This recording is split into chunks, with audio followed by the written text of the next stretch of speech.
Well, good evening, everyone. This is Dr. Ellithorpe with Talk to the Doctor at Tustin Longevity Center here in Tustin, California, Southern California.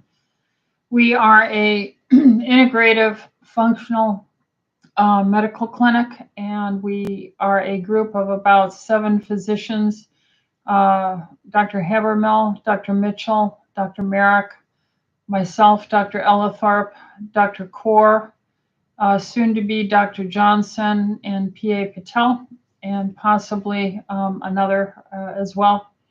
And we are here to address any general questions. This is not meant to be specific medical management, but rather this is to try and topically respond to questions that you might have in general about health.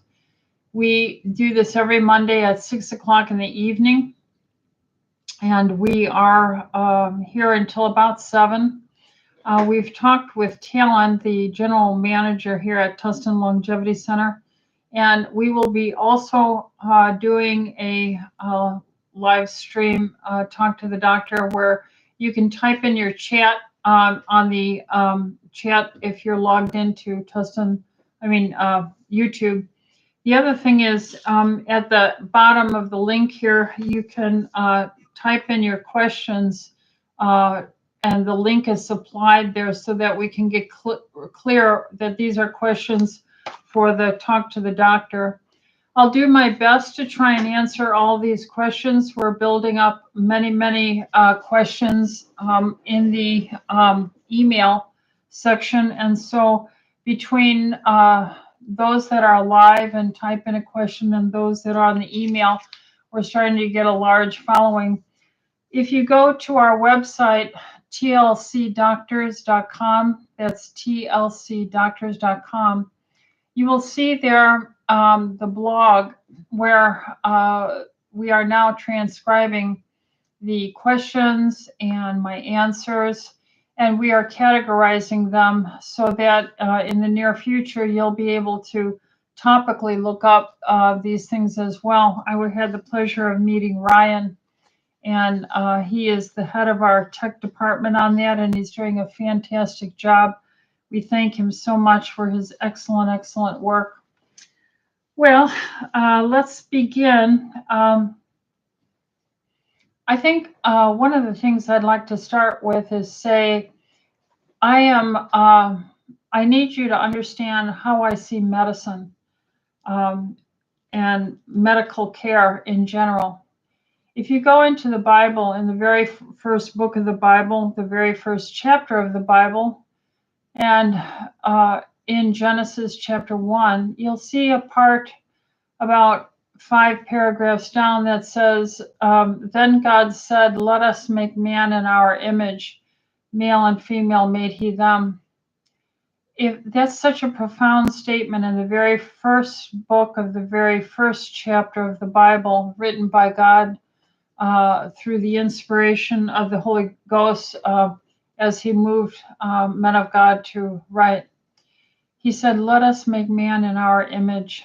And so with that, you look at life and the human being with really reverence to the complexity, the fantastic arrangement, potential of healing, and it should humble each doctor when we approach our patients and ponder in our heart if we are truly doing a good job trying to take care of such a fantastic creation. All right, so with that, this is the TLC Health Freedom Tribe, and we're starting to get quite a few questions in. Last week on August 1st, I didn't finish these questions, so I'm going to attempt to finish some of the questions here, and then we'll go to the newer questions as well. Once again, our plan is to start on Fridays, and that's my admin day, and so I can do some extra work there as well. And we'll do this in the morning, probably somewhere between 9:30 and 10 a.m. If you are on our email list, you'll be able to catch us through that email, and we'll at least do an extra half an hour then. But continuing on with last week's August 1st questions, Cynthia said, I just got 3 to 4 more plantar warts on the bottom of my foot. What causes them and how do I get them off? Thank you. In general, these are viral infections that get into the skin, and with the moisture, the darkness, and the level of your blood sugar, this is something that tends to support the growth of fungus. So I would see your doctor and get your fasting blood sugar and your fasting insulin level, your hemoglobin A1C, and your triglycerides, and make sure that you're not supporting fungal viral growth and that you have a good immune system. Your doctor could also do some lymphocyte functional studies, your natural killer cell count, your CD4 and your CD8 count. These are special tests about your ability for your innate immune system to fight viruses and fungi. You might want to look at your environment. You might want to get a new pair of shoes. And that's the first direction I would head. The other thing I would do is I would get some Argentine silver. Argentine is 23 parts per billion nanoparticulate silver, which is antiviral, antifungal, and antibacterial. And you could get it in a spray like a mist, or you could get it in a liquid bottle with a cotton ball and apply it to the area. And I would do that morning and evening. All right, the next question is Judy. I'm 4 years post bilateral mastectomy for a very small, non-invasive breast cancer. I'm 71 and have been on estrogen blockers for 4 years. I know that it's standard of care, but believe there are new studies that may debunk it as standard of care. Most of my family members have died of heart disease versus cancer.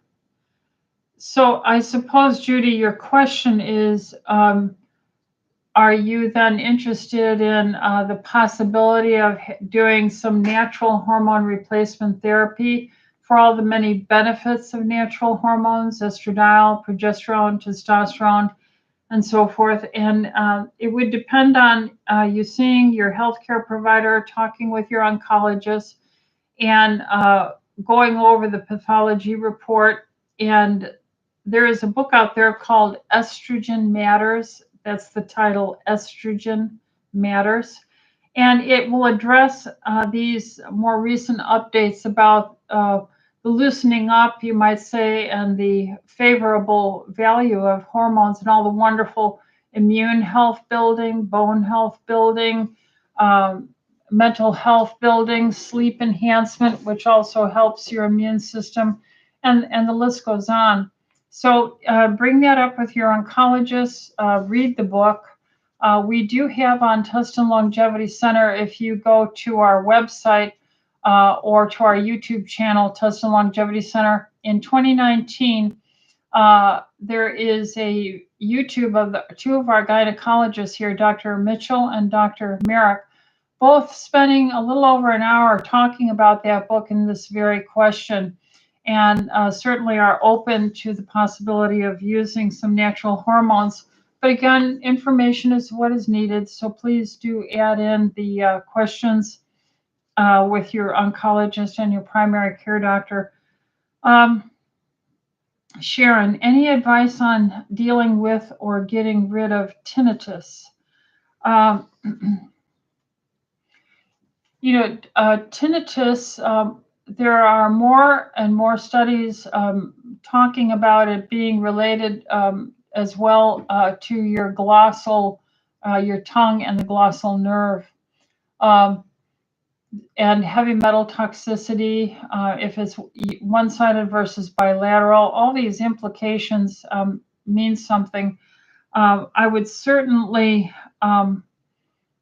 see your ear, nose, and throat doctor to follow up and discuss this and get your hearing tested, find out if it's unilateral or bilateral. And if everything is normal on their workup, then you can see a functional doctor who will start looking at things like heavy metal toxicity, good microperfusion, microcirculation with EDTA chelation, looking at the inflammation in your body to bring it down. There's many functional medical ways to do that. So yes, there looks to be more and more we can do. Pamela says, when I take probiotics, aren't they destroyed by stomach acid? It depends on the product. The probiotics that we work with are encapsulated so that they are designed to get through the first pass of the stomach acid to get into the small and large bowel. So if you're getting cheap qualities, then it may not be valuable.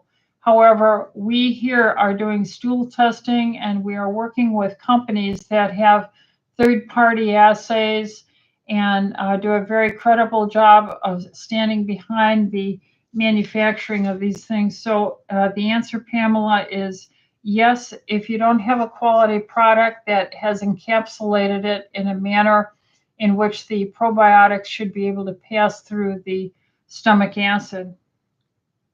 Val asked the question, Dr. Ellithorpe, would you please advise what can be done to stop hair loss for a 46-year-old female, overall healthy, but had to deal with lots of stress throughout her life? What kind of vitamins could help to prevent more hair loss?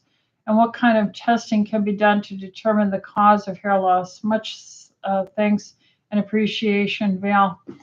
In general, your hair is made of protein, and over the years, and certainly now, the powers that be are really demonizing eating meat and fish and chicken, and they're trying to move us to plant protein, bugs, and things like this. Your hair is made of protein, and you need to eat plenty of protein.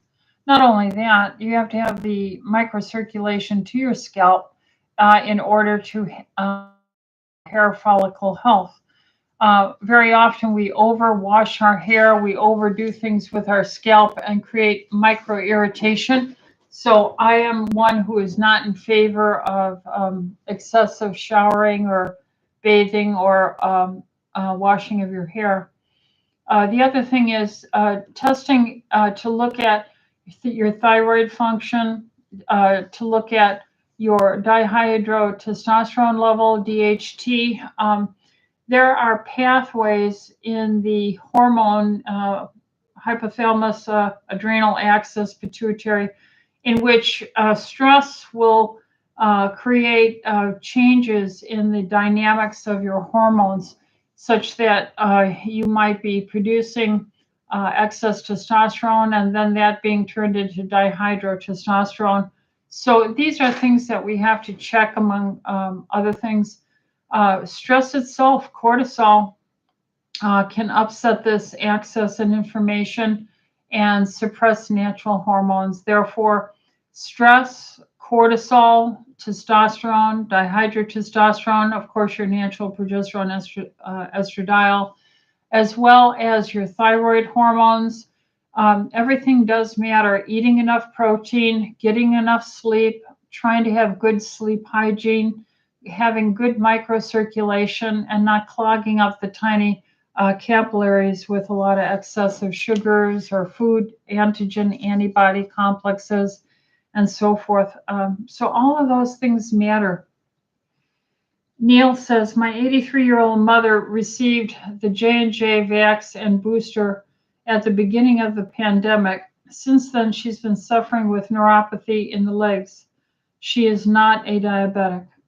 The pain has restricted a once vibrant and active person to a virtual recluse, unable to travel. Is there evidence that the vaccine exacerbates neuropathy? And are there protocols that can detoxify and remedy her symptoms? So I'll give you my best understanding clinically on this. It is the spike protein itself that the injection of the mRNA in these J&J, Moderna, um, Pfizer shots that is uptaked by the cell and then used as a template for your own cell machinery to produce an unknown amount of the spike protein that has cardiovascular toxicities, that has neural toxicities, and so forth. Therefore, how much is produced from any one injection of the mRNA to your system, how much that person will produce, where it will travel, and how long this will last was never defined, and this is why I could never give informed consent to do it. Given that that's said, and we know that in the various reporting and in the papers that are coming out, peripheral neuropathies, cardiovascular toxicities are among many of the common side effects that are suffered by people who have used these. What can be done? Well, because these are inflammatory reactions, an inflammatory protocol would be a very good thing to do, such as a low-carb diet, adequate water, and a diet rich in healthy cell membrane repair phospholipids. And we here, or your doctor, a functional doctor, could help with looking at her sugars, looking at her protein level, and encouraging her to eat a rich phospholipid in meat, in fish, chicken, all free range, wild caught, prairie raised, the egg yolks. There are supplements that have phospholipids in it.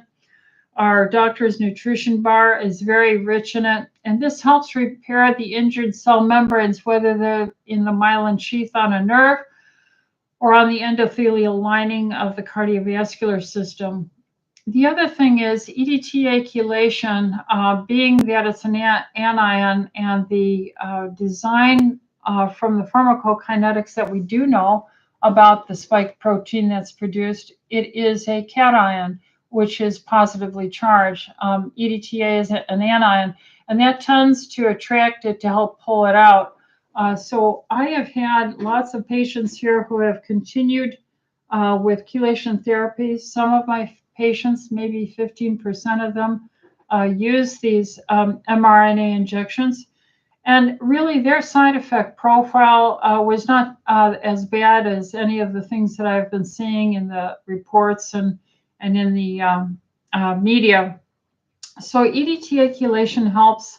And then taking systemic enzymes as an anti-inflammatory on an empty stomach, being well hydrated, and then movement. You do have to walk and get circulation going, because inactivity is a pro-inflammatory and it will aggravate the problem. So you want to eat the things that repair the cell membrane lining. You want to eat things that will help repair the nerve linings. These are the rich phospholipids that you get in egg yolks and the chicken with the skin on it, and the meat and the fish and so forth. Then you want to have systemic enzymes to disinflame. You want to never, ever eat late. You want to be low carb so you're not inflamed from a high sugar content. You would probably want to avoid very typical food allergies, the processed foods, the grains and the legumes would be a good place to start. Find a doctor who does chelation therapy. And then they could look at other things like natural hormone support, looking at her sleep cycle, getting her into therapy, and hopefully that would be a big help. That's a starting point. Pamela says, I shared some research with my 84-year-old mom about oral versus topical estrogen, and she got her HMO doctor to switch her to transdermal. She had a hysterectomy in her 40s or 50s, and I'm wondering if there is any research, much benefit to starting progesterone at this late date. Thank you for all your information. Pamela, in general, I always use progesterone when I'm using estradiol because God designed us this way. Progesterone has management qualities to the estrogen effect. So it's kind of like opposing one another, so it isn't any one dominant hormonal effect. Therefore, the other thing is that if you look at Dr. Lee's book, now Dr. Lee has passed on, but he wrote a book on progesterone, and there are dozens. I can't even list the number of valuable impact of natural progesterone and its ability to manage and properly balance estradiol. Just because you don't have a uterus does not in any way mean that's the only organ in the body that God made progesterone for. Progesterone, there are receptors in the brain, in the limbic system, in the immune system, various areas throughout your body, and in the bones for bone building. So yes, I would very clearly say that natural progesterone is very valuable, and I would certainly use it in conjunction with the estradiol. And remember, Dr. Lee, L-E-E, he's passed on, but his book is just called Progesterone, and there's YouTubes that he's made. You might find some good YouTubes on it, and it's many, many effects. So I always use them in conjunction with one another. Jenna says, hi, Dr. Rita, from North Carolina. Do you remember the X39 LifeWave patches that can activate your own stem cells through photobiomodulation from the heat of your own body? Yes, I do remember that, and yes, I have them, and yes, I have used them. Many people have had great results from pain reduction, lowering of blood pressure, better sleep and skin, more energy. My husband and I ordered some, and we're trying them. Blessings and thanks to you. And yes, I am, when I did my second doctorate in integrative medicine in the 1999, 2000, and 2001 Capital University, many of the great natural physicians back then met at Washington, D.C. to run this. The university is no longer functioning, but it was going well for about 10 years, and I was fortunate to get in right in the middle of it. Anyway, so we learned all about natural energy, body electric, vibrational medicine, and the very valuable impact of the acupuncture and other energy types of medicine. And these patches have crystals in them that are warmed, and they have a tone, you might say, or a vibration, just like every other part of the body in the world has a vibration. Even the earth itself has a vibration. All right, then Debbie says, hi, Dr. Rita. My daughter and I recently had COVID about 8 weeks ago. We decided not to take Paxlovid like my husband did. Would you have recommended to take that? Also, we still have some brain fog, some fatigue, and we can't walk as far as we used to.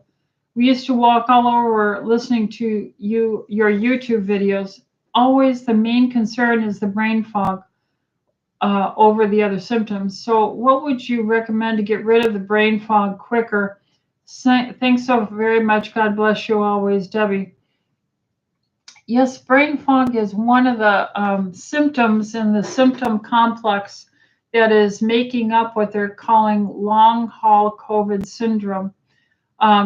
Usually this isn't entertained as a problem until you've had past about 12 weeks, 3 to 4 months since having it. So you're at the 8-week part. I would take fasting if you have the ability to do a prolonged fast for 24 to 48 hours and just be on water, maybe some black coffee. You could take your supplements. You could sip on some chicken or beef broth, and just to relax or take a very casual walk and see if just the healing stimulation of natural hormone growth factors won't help promote this. And at the same time, take systemic enzymes that are anti-inflammatory, such as Vascuzyme or Vitalzyme. on an empty stomach twice a day or 3 times a day. And then drink plenty of water and see if that won't jumpstart healing. Healing is really turned into a jumpstart when you're fasted about 48 hours. With the enzymes, it's quite provocative and quite helpful. The other thing is EDTA chelation helps that. Always keeping your carbs low will help the brain fog, and natural hormones help the brain fog. So eating healthy phospholipids, healthy fats, butter, medium chain triglycerides, but all these things can be done. But if you jumpstart everything with a 2-day fast, 48 hours, that would be really spectacular if you're able to do that. Otherwise, work your way to it. Most people can do an intermittent fast where they just give up breakfast and they learn to just eat between noon and 6 p.m. And if you can do that for a week or two, then try and skip not only breakfast, but skip the lunch and you go from dinner to dinner. And if you can do that well enough for several days, you could try and go from 24 to 36 and then ultimately to 48. So at your own pace, but that stimulates our own growth factors, which help us heal. Let's see, do hormones affect constipation? Do thyroid? Yes, they do. In general, it helps stimulates the pathway that is in the bowel, the innervation, the parasympathetic balance there, and sympathetic stimulation with your thyroid. So yes, thyroid is usually associated with constipation if you have underfunctioning thyroid. What, if anything, should be added to water for enemas? I'm not in favor of enemas as a general practice or a general rule. So I'm not informed on that to tell you. A fleet enema is basically a salt kind of enema. But I would not get dependent on enemas. If you're in a position where you're using enemas, certainly I would see your doctor and maybe see a gastroenterologist and consider some evaluation, have them do a evaluation of when your colonoscopy was, what your diet is, how much fiber is in it, how much water you drink, how active you are, how good your sleep hygiene is, what other medications you're on that could be causing constipation. And then if all that's negative, there are other studies that can be done. And but using enemas as a management is not something that I would just do without the care of a physician understanding why and what you're using in them. Are colonics good to do? Does TLC offer this?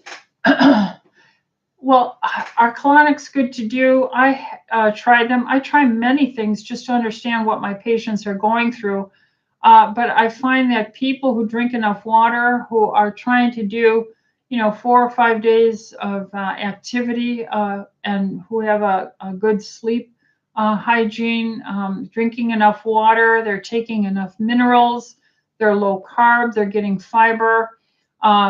Their thyroids are checked and functioning. Often I have them on natural hormones. This is enough. And doing colonics, I don't want to take away the work of hydrocolon therapists, but I don't see that as an end result. Probiotics can have some value. Mineral replacement can have some value. So I think everything is an individual case. I'm not going to say hydrocolon therapy is bad, but if you're dependent on it all the time, then I would have to ask, what have you done as far as seeing your doctor to address why you're dependent on it? Okay, and then the next page is, let's see, Asia said, hi, Dr. E. Well, she says some kind words to me. She said she has a prescription for ivermectin. I haven't taken yet because I'm feeling better. I'm not accustomed to taking any type of medication and always worry about the side effects. Can you tell me more about ivermectin results and side effects? Thank you. I think if you were known to have COVID, COVID is a virus, and these viruses, as they try to cross the cell membrane, the ionophore action, meaning it helps create the ability of zinc to get inside of the cell, which will stop the replication of the viral RNA into formation of more viral particles and bring the virus to an end quickly. And that's basically what ivermectin is. Hydroxychloroquine is similar. Quercetin is similar. I have used ivermectin since the 1980s when it first came out while I was on active duty. So I have a good 35 years of experience with it. Never have I seen a problem, even with children. And we had soldiers and families that flew all around the world. So I would say ivermectin is probably one of the safest, most studied worldwide as far as dosings, from the pregnant to the breastfeeding to the young to the old to children. Probably one of the most dosed. And that's why it got the Nobel Prize also for its great health impact, especially in the underprivileged worlds. So I would reassure you about the value of ivermectin. However, we are also designed, with zinc and with quercetin and with a low-carb diet and adequate hydration, vitamin C, vitamin D, to also be able to throw off viruses. So if you were able to do that on using your own innate immune system, that's ideal. So if you're already past it and feeling better, then I don't think there's a reason. You can keep it on hand. If for some reason, the general thing is you should start ivermectin in the first 7 days of being diagnosed with or suspected of having COVID. And then, and if you're doing better, then obviously it hasn't taken over and created a cytokine storm and so forth. So I would be reassured. All right, so let's see. We're getting some questions here. Dolores says, "Hi, Dr. Rita, how are you?" I'm blessed, thank you. You mentioned for polycystic ovarian syndrome to take enzymes and progesterone, not progestins. Progestins are synthetic imitators of natural progesterone. So progestin is horrible. Progesterone is what you want. And we would use natural progesterone days 15 through 25 of the menstrual cycle. There are many, and she does not know which ones do you recommend. Well, the only ones I have clinically tested here are the Kokoro is over the counter. Kokoro I've used them about 35 years, so they are a quality company, and we've done a lot of clinical testing on it, so it works. It comes in two forms, a milder and a taller pink, and then a little stronger and a purple pump over the counter. And really, there's no limit. You could use 2, 4, 6 pumps. It's all natural. It's all very beneficial. Then by prescription, of course, we can give it to you in a much, much higher concentration. But you should have a doctor who is looking at the progesterone cycling, seeing if the young lady is cycling and starting to have her own ovulation and progesterone made. This will help it, but it won't work if you don't also go on a low-carb diet. And the enzymes help to disinflame and kind of chew up the old cystic ovary injuries. So I can support Kokoro and work with your doctor on that. Dolores also goes on, "I had yearly blood work with my bad cholesterol slightly high." I don't think there's such a thing as bad cholesterol. Cholesterol is essential for cell membrane health and integrity, and receptor response and fluidity of the membrane, and for making your hormones. There's no such thing as bad cholesterol. What there is bad pollutant and toxins, and eating a high carb diet that injures cell, and then the injured cells fragments send out messages through the body. You could call it a cytokine message, and the liver will produce more cholesterol in an effort to try and heal up membranes. And so it's kind of like a catch-22. If you don't stop injuring yourself with a poor lifestyle, then you'll always have higher readings on cholesterol because your blood sugars are allowed to be too high. But anyway, she goes, any good cholesterol is good. Guessing it's nothing to be concerned about. Nurse says white blood cell count is low. She will have me take it again. Well, I have seen so many low white blood cell counts for decades now. They're dumping heavy metals, tons of it, in the sky through chemtrails, geoengineering of the weather. They are, we have all the lead dust from all the lead from industry. We have the Fukushima radiation. We have the high carbs in our diet and in our drinks, in our latte frattes. We're eating too much too often. We have high insulin.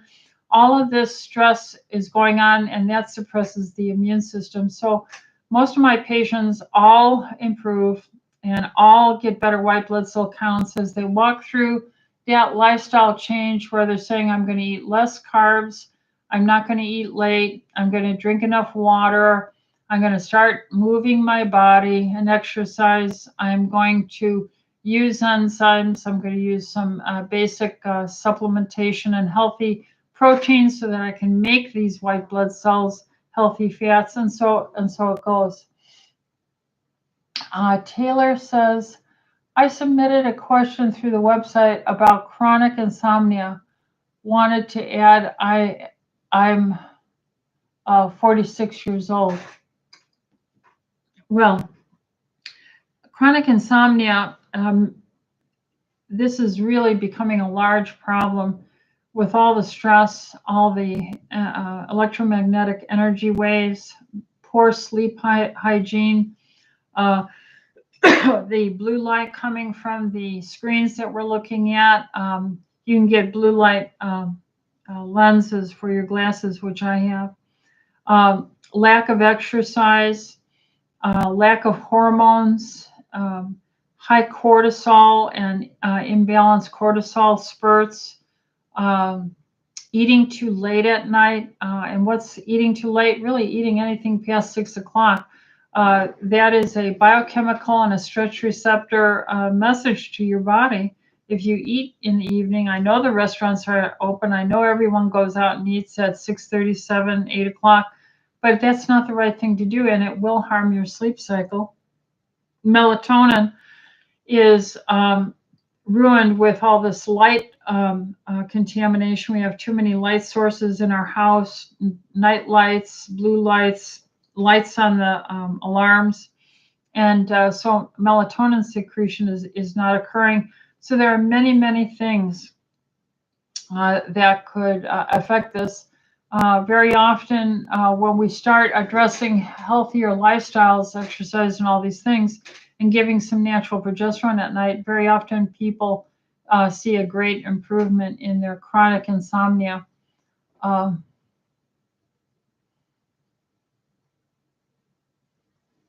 Then the next one is Jenna. In reference to the LifeWave X39 patch, could it possibly help a friend that lost their taste and smell months ago when she had COVID? Yeah, yes, the answer is yes. Many foods taste like chemicals to her. What do you recommend? Well, I've really already mentioned it. I would do a 2-day fast. Prolonged fasting stimulates our natural somatostatin stem cell growth, is promoted by these somatostatins released at night. Good night hygiene, exercise, low carb. That along with very good circulation, drink plenty of water. Certainly the energy medicine, acupuncture is also another very good thing that helps with smell and insomnia, things like this. So I would give it a try. It certainly won't harm you.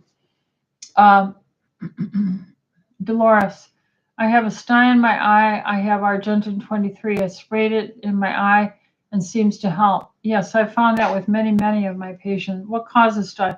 Bacteria lives all over us. And as we age, the cell membranes and the ducts and so forth are so much more easily damaged as our skin integrity begins to fail and the cracks occur, and the bacteria that lives on us can invade us easier. And then our immune system declines with time, and there's toxins in the world. So I almost every night put Argentin silver in my eyes with a Q-tip, and I rub my eyelashes with it. And so that's just a habit that I've been doing as well. Taylor says, Doctor, I have UE blockers. Exercise daily, wake up early, get sun in the morning, and don't eat past 7. That's wonderful. That's a very healthy thing to do. Getting natural daylight in the morning, get your body out there and in front of the sun. I'm fortunate to have a little home and a little backyard where when the sun comes up, I can have my little chair out there, and that's my Bible time and prayer time too. It's just wonderful to see the first rays of sunshine come through. And then, of course, the bad UV radiation is between 10 a.m. and 2 p.m. So I am so much in favor of that. Dolores, PCOS, what enzymes do you recommend? I use, what we've studied here and clinically tried are the Vitalzyme. That's the most powerful one. It is made in Japan. It is a prescription medicine in Japan, but in the United States, we can have it over the counter. And Vascuzyme, that's an orthomolecular company. They're high quality. We greatly respect them. Their third-party testing, their record keeping is very, very good. Taylor says, blue blockers. Yes, yeah, blue blockers for the eyes. All right, so I have some more questions that are new. And we have about 15 minutes, so I'm going to try and run through these quickly. Amy says, or asks, I am starting a new position and the employer requires a medical exemption or religious exemption for refusal to get the COVID vaccination. Can one of your doctors write me one? I am a pharmacist. You would have to be a patient here, because if we're going to stand with you for your health and be your advocate, we have to see you as a patient. Now, what our problem is we are so booked up, and we are pretty much booked up with new patients for all our physicians. Now, Dr. Johnson should be coming here in a week or two from Virginia and be here, and then we can start getting him filled up. And in general, I cannot force my doctors to practice medicine identical to me. I mean, in general, we're all similarly minded, but they just because you come does not mean I am giving you a guarantee, because every individual is unique. Nevertheless, the concept of this is a experiment still. There are no FDA-approved mRNA injectables out there that are not approved by the FDA. The Comirnaty is not available. So everything is under emergency use authorization. So there is no legal constitutional authority for anyone to force you to get it. But we do have to see you as a patient here, unfortunately. But I pray that you get in. Believe me, I'm working 6 days a week, and I've never worked as hard in my life. And so let's see. Barbara, I'm 92 and don't have much energy. Years ago, I was on Synthroid for hypothyroid problems. I went off it sometime later and wonder if I should be taking it now to feel more energetic. I heard that once you're on Synthroid, you should never go off of it. Also, could you recommend a B12 supplement that might help me? Thank you.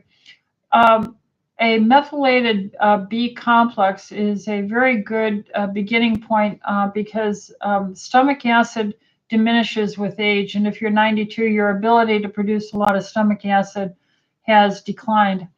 That means your digestion is going to not be as good, which means your ability to repair yourself. So there are many things that I would do if you were my patient. One of them as a functional doctor would be I would want you to use a digestive enzyme after you eat every meal. But then I would want you on a B complex that is called methyl B complex, which is a very special high quality type of methyl B. Now, you can get the methyl B complex here. You don't have to be a patient. You can come in if you're in the area or call and ask for the TLC methyl B complex. I would use 2 in the morning, 2 in the evening.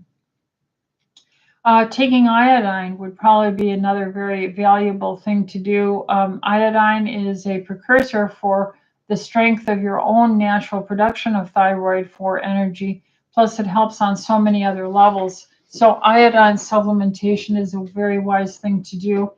I like natural glandular thyroid, not synthroid. But I would suppose if you saw a doctor and had your body tested and labs and it was under functioning, that would be a help to you as well. But that's the beginning point where I would start. But find a good functional doctor or ask your doctor to do that for you. Amila says, hi, Dr. Rita. My 13-year-old daughter has an ingrown toenail. She clipped the nail too much on the side and it's red and swollen. Well, I would use probably Argentine silver morning and evening and let it stay open to the air and dry. And then, of course, you would have to see your local doctor there if that doesn't show improvement right away. The next question is Lynn. She says, hi, Dr. Rita, do you see advantage to adding bioidentical testosterone to my bioidentical progesterone and estradiol for a 62-year-old? If you're using DHEA, dihydroepiandrosterone, which is the precursor to testosterone, and it supports your adrenal gland and the stress of aging, it does convert to testosterone. So I have almost all my females, including myself, on DHEA, so that my testosterone will be about 100 for trying to maintain my muscle mass and my energy. So I think the first step I would go to is using DHEA, Lynn. Roxana says, hi, Dr. Rita. Thank you for taking the time to answer our questions. How do you feel about Paxlovid to treat COVID-19? Well, that's again an emergency use authorization, so I don't have to feel anything right now. I'm not going to recommend something that doesn't have adequate testing, adequate review, and adequate long-term effects. When there are other things that are so much more available that for treatment that can be early used, such as quercetin, vitamin D, vitamin C, zinc, ivermectin, hydroxychloroquine, a low-carb diet, high-dose intravenous vitamin C. And so, no, I would never go to something new and practice experimental stuff on my patients. So no, I do not endorse that at all. Besides which, if there was any value, it's really for the elderly, and even there, what little data that they were able to spit out to us, and I don't know if my trust in the FDA, the NIH, and the CDC and the HHS has become so damaged with so many of the Lancet and the New England Journal of Medicine and retracted publications and the downright false information published. I really, we are all together here on the Starship Enterprise trying to find a new grounding, because I've lost the respect that I once had, if any, for those institutions. And so many people and other people that are acquaintances of mine are resigning from the CDC, resigning from the NIH, resigning from these magazines. I was just reading an article and listening to some podcasts discussing John Ioannidis, probably the most world-renowned Stanford, I believe, physician, immunology, epidemiologist, and he wrote back as far as 2005 that 85% of the publications in so-called scientific peer-reviewed journals are junk, and they're all bought by captured pharmacy influences. So that's why I have to study so hard. That's why I have to study, and stay on top of everything so that I can be a help and a light for my patients. So it's quite challenging, but my faith in God gets me through. Let's see. Pamela says, I can't log into the live broadcast. Only link from the email is to this question submission form. In case this works, how can probiotics I take orally survive in my digestion long enough to do me some good? Pamela, that depends on the manufacturer. We have worked with supplement groups that I've been able to fly out there. I was a chemist, analytical chemist before a doctor. And so I understand testing and sample size and all these things. And Orthomolecular has an excellent ethical. I know the owner. I know the motto. I know their moral grounding.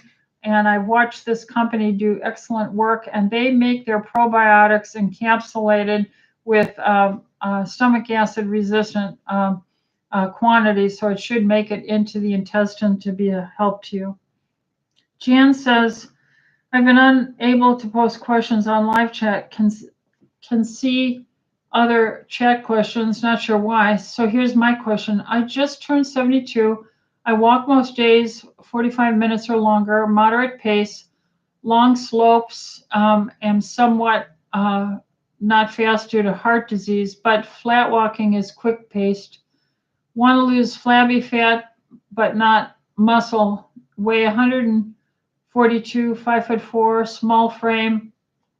It's got some arthritis, old accidents. I do watch my carbs and salt. I read the labels. I'm on losartan 25. How can I gain muscle and lose this flab? Not looking to be skinny, just tone. Is there a supplement I can take? I eat pretty healthy, but just seem to be stuck with flab, high blood pressure since 2011. Sleep pretty well. Try not to eat after 7, but have low blood sugar, so hard to do. Thoughts, suggestions? Yeah, I would do weight resistance training. I would literally do go to the gym. There's a organization called The Perfect Workout. That's 20 minutes twice a week. Hands down, the research data and science on geriatric medicine, elder care, all of this is saying if you would do 20 minutes twice a week of supervised resistance training, then you will see a increase in stamina, strength, and endurance, and you will see tone and better muscle mass, which helps you to burn your dietary consumption down so that you can help to trim up some. So you need resistance training. That's what you need to do. Let's see, what's the next one? June Birdie. Okay. Hello, Dr. Ellithorpe. I appreciate your time, all the knowledge you share. Staff, thank you. Thank you for your praying and for us. I have a 9-year-old son on the autism spectrum. We believe he has vaccine injury as a baby in conjunction with other factors that led to several developmental delays. We have since stopped all injections once his adoption was finalized at age 2. He's a wonderful boy, caring, imaginative, a blessing daily to our family. I'm noticing regression lately and a bigger gap with his peers socially. He has some attention deficits and fine motor weaknesses. He wants to eat nonstop throughout the day, and I believe he has parasites. His brain is always firing, is constantly talking, interrupting. What would you suggest some first steps in helping him heal? And does your office recommend chelation for children to reduce heavy metals? And the answer is yes, we do recommend chelation even for children. Get a doctor, find out his weight, and calculate a dose to get a measurement, urine challenge test, and then a schedule for doing that. But he's probably eating too many carbs. He's at 9 years old. He's probably getting out more socially and getting into bad foods. I would certainly think that I would do some immune food allergy, immunofood allergy testing. I would very closely supervise his schoolroom and classroom and the teacher that he just cannot eat certain things. He needs healthy brain foods, essential fatty acids. He needs vitamin D. He needs plenty of water. He needs good sleep cycles. And he needs good light hygiene so the lights are out. And then he needs, besides vitamin D, and to check his heavy metals, he probably, with work with his pediatrician to find out, where his digestion is as far as stool. If we could get some stool samples and look for chronic inflammation, that very often is where a lot of this problem is. So those are the suggestions I would give you. Cece says, hi, I watch your YouTubes frequently and appreciate your wisdom. I have a question regarding the new Novavax vaccine. In your opinion, is it safe? Thank you for all the effort and time you give us. No, I am not going to endorse that. Again, the contents is not revealed, and it is experimental. So I'm not in, especially when we have other therapeutics that are much more safe, and especially when your risk, you have a 99.9997 chance of survival. If you're 65 and older, you probably have a 99.6% chance of survival. Why would I put you on something that I am not being allowed to know what it's composed of? Let's see. Christina says, and I'll probably have to end with this one. Is there a supplement that helps to toughen up the emotions? After having kids, it seems I cry for any little thing. I'd like to have more control over my emotions. Any advice would be appreciated. Also, does caffeine affect hypothyroidism? Probably not in any detrimental way. So I wouldn't worry about caffeine. I think DHEA is what we call the stabilizer free hormone. It helps you handle stress better. So DHEA, 25 milligrams a day, 50 milligrams a day. I'm on 50. But I would see your doctor, get it measured, and kind of see where you're at. And I think I'm going to end that there. So there you go. Here we are. It is now about 7 o'clock, and we've answered quite a few questions. And here's a joke from Deanne Smith. What do dentists call their x-rays? Toothpicks. Yes, that's excellent. What do dentists call their x-rays? Toothpicks. Very good. Thank you, Deanne. I'll try and catch the other questions on Friday. Check your email. Check the link below. Please like and subscribe. Please share. And this Friday at 9:30 or 10, Talon and I are going to go back to our old broadcasting question and answers and so forth. So with that, I say thank you, God, for saying, let us make man in our image. What a fantastic thing to be made in the image of God. And so I pray all doctors will just grasp that and realize the challenge it is to try and serve humanity and give him all the glory. Until Friday, folks, take care. God bless. Bye-bye.